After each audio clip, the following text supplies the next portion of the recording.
Eunice Yoon in Beijing tonight reports on a bubble bursting.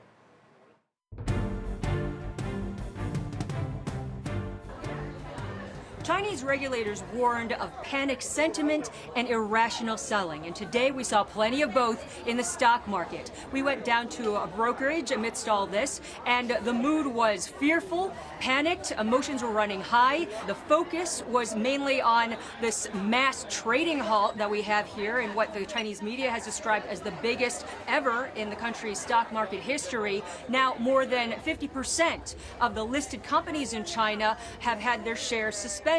Ostensibly, this is to stop some of the volatility and also to protect the companies from falling prices, but it's actually had the opposite effect, and it's really hurting sentiment. A lot of investors are just selling whatever they can.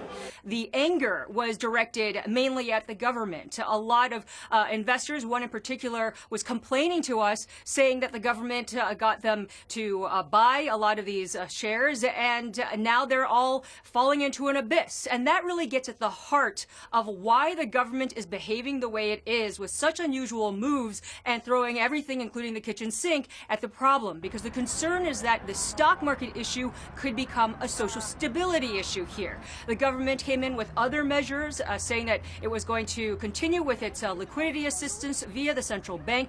Also, government authorities called on state-owned enterprises not to sell their shares. More than 100 have now pledged not to sell their shares and actually to even buy shares. And other companies and executives have said that they're taking up what they describe as a patriotic fight in order to buy up shares and save the stock market. For Nightly Business Report, I'm Eunice Yoon in Beijing.